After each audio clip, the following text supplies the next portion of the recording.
And we are, well, we're not really back, are we? We're filming, we're on top of where we would be back. We're on top of the world. Well, I mean, the problem with the ancestral hovel is that it's under reconstruction. It's under reconstruction. We had such a big difficulty with the fuses.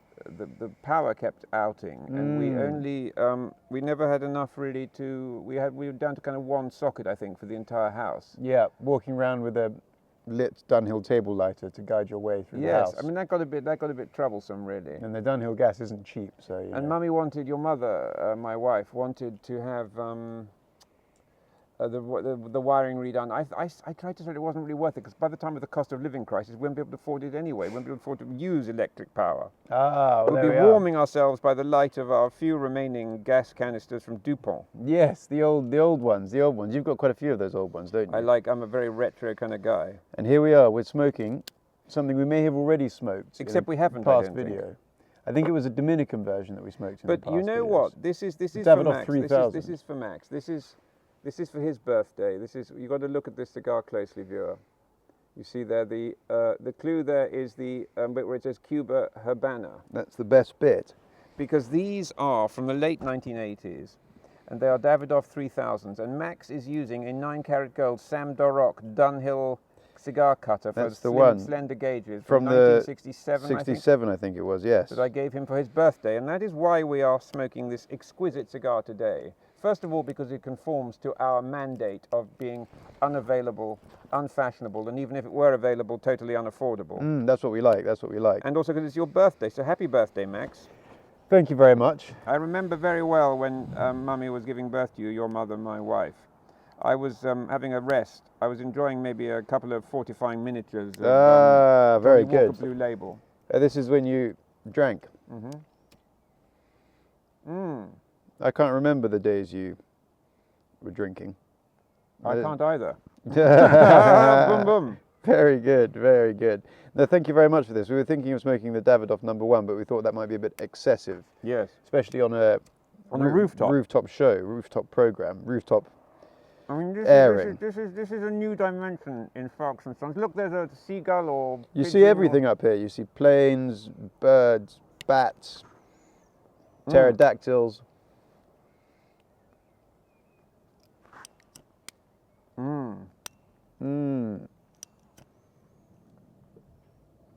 Now, what are your first impressions? First of all, exquisite ring gauge. It's the best.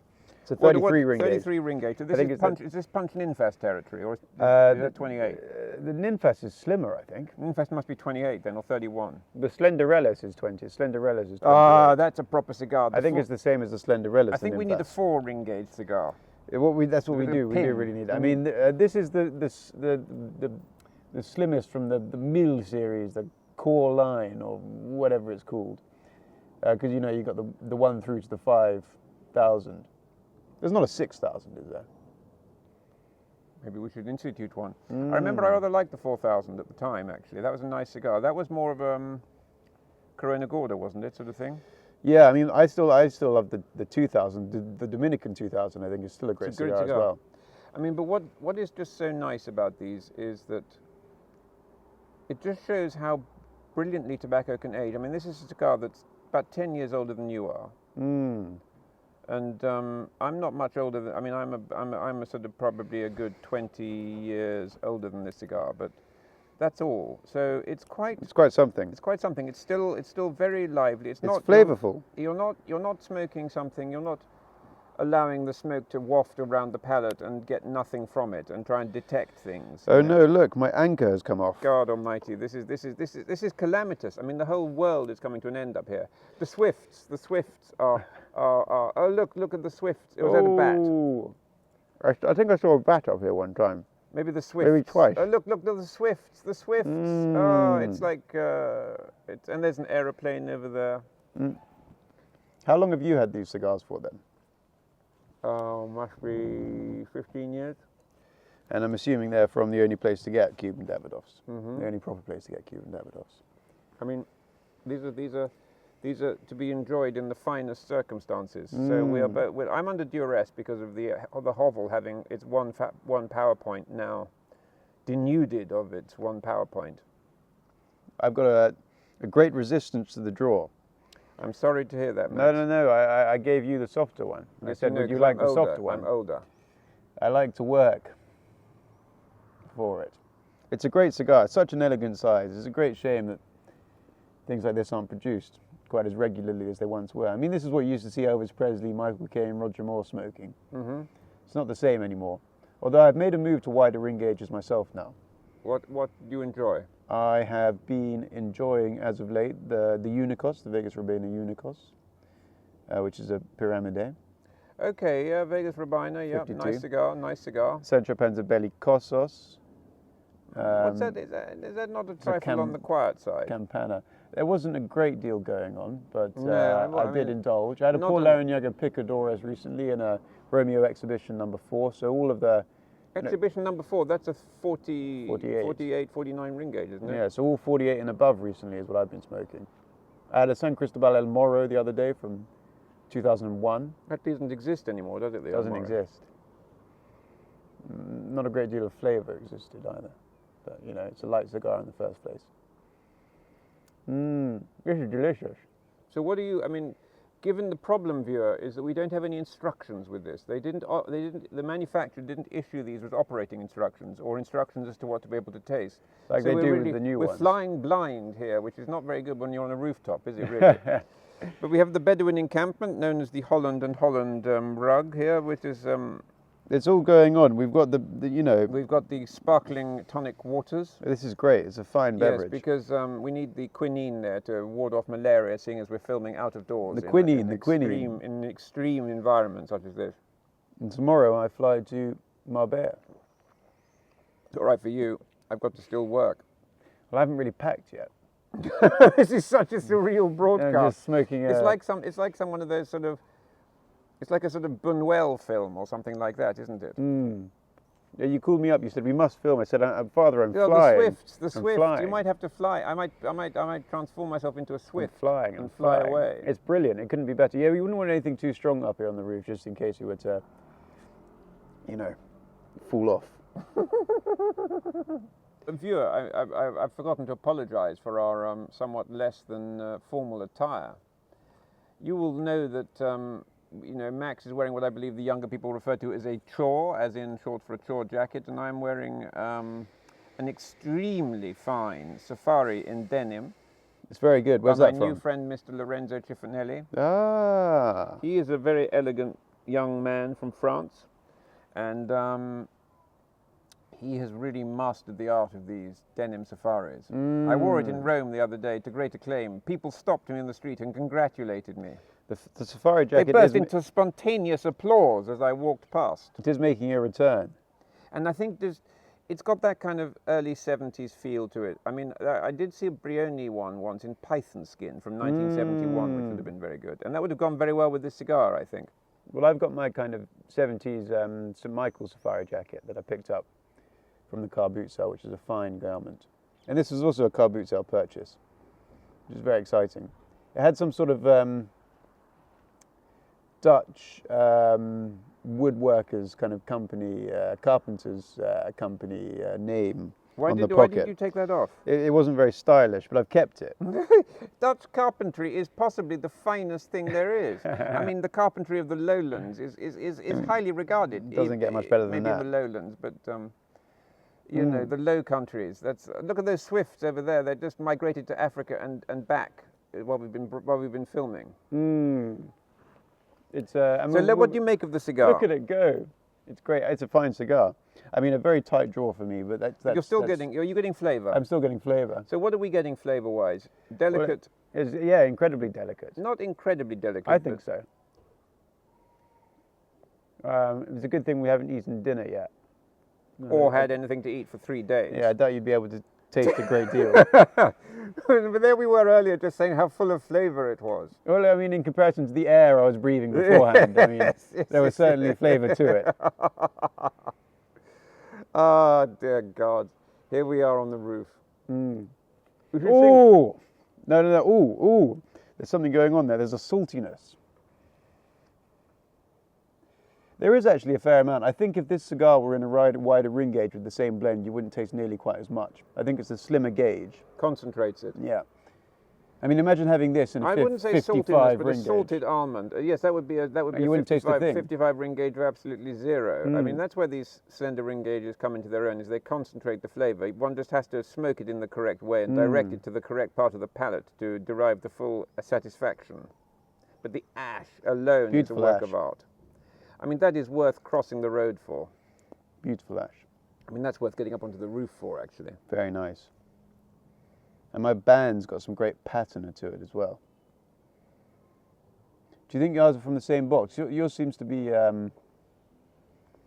Lighter? yeah. Well, that's Cuban quality and consistency for you. Maybe it's younger. Where do they color grade them from right to left, don't they? Left to right, rather. Left to right, dark to light. Left to right, dark to light. There you are. That's so good. That's almost spiritual, dark to light. It's a proper thing. Yes. And out of the lightness came dark, and out of the darkness came light. God, and out of the darkness of that wrapper came the light of the ash. Mmm. Right. I think I'm going to be here for a while. I think we better slow down for a bit, and the next time when you see us back, Fiora, it'll be midnight.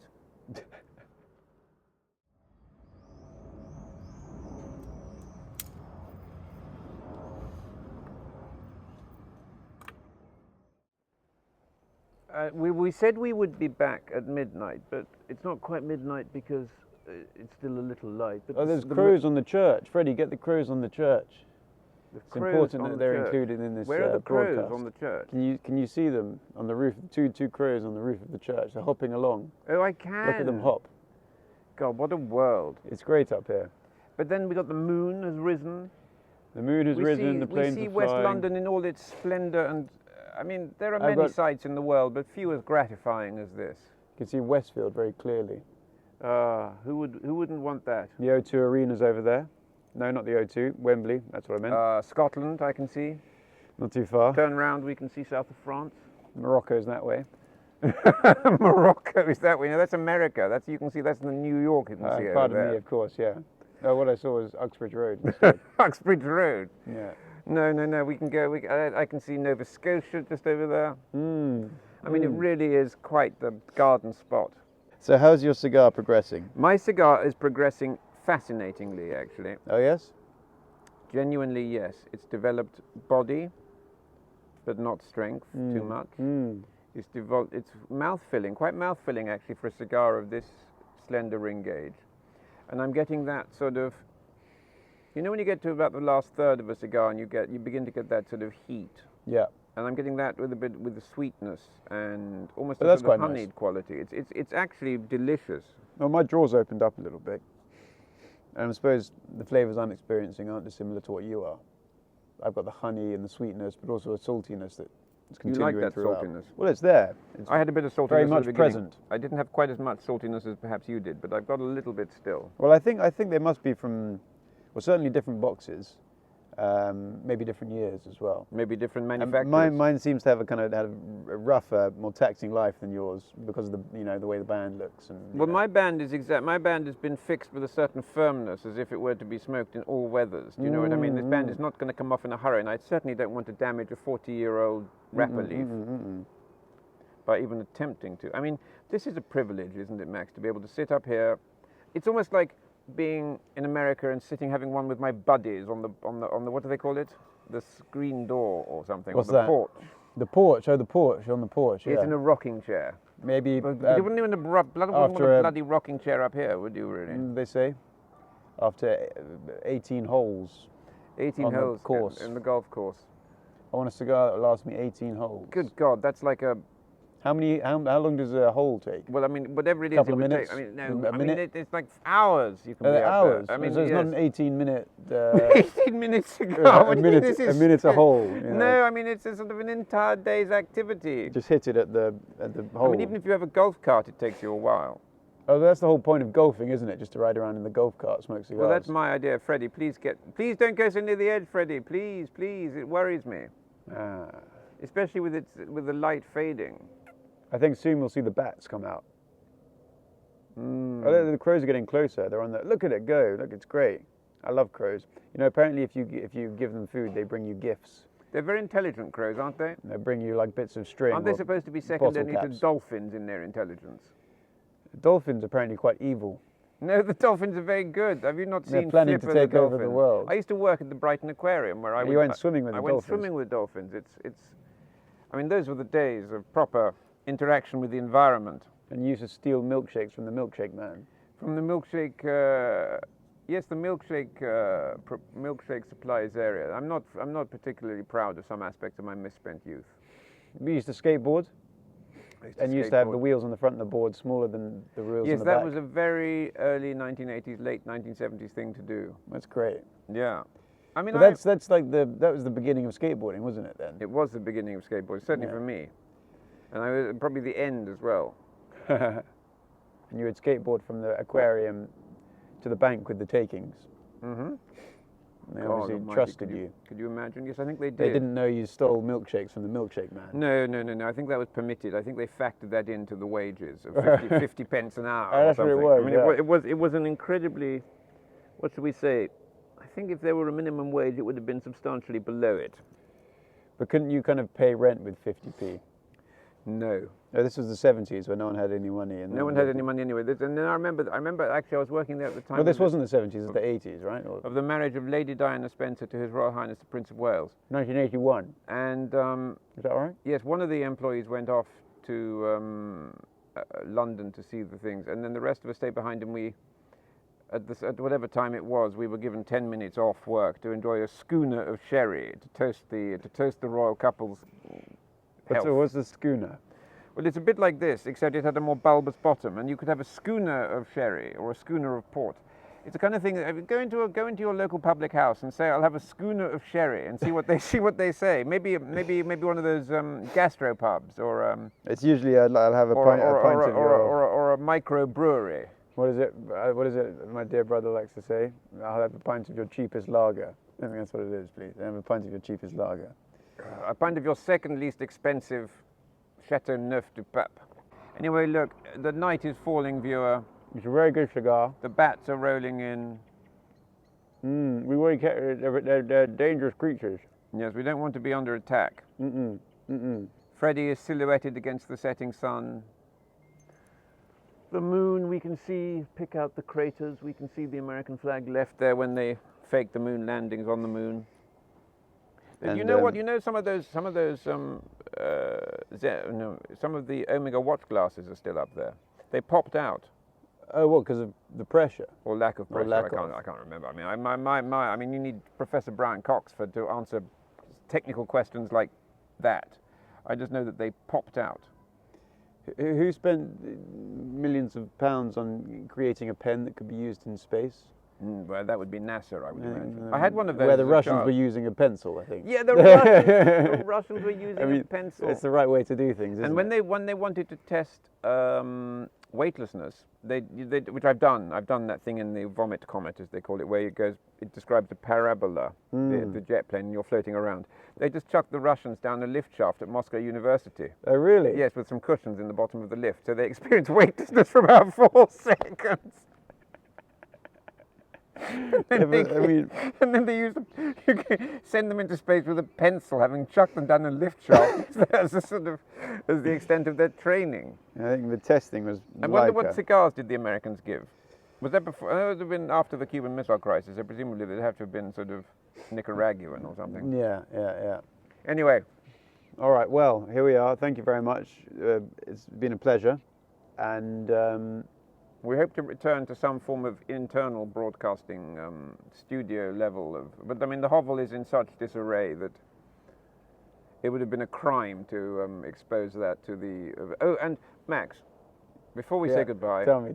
As always, a long farewell. I know did you not say that when you looked on the internet to see what we should be saying about the cigar, the first thing that popped up was us talking about it? You know, having forgotten that we'd ever recorded. That episode. That is what's so brilliant about the internet. It really recognizes quality. We were the second thing after Half Wheel and before Davidoff. The second thing. I'd always like to be the second thing. I was like, I mean, it's amazing that people use that as a reference. It is only sensible. Could you imagine why use any other reference other than Foulkes and Sons, the ultimate arbiter on everything? Anyway, we've got to go now because Freddie's getting really impatient. All right. And I can't say I blame him. Bye-bye. Bye-bye.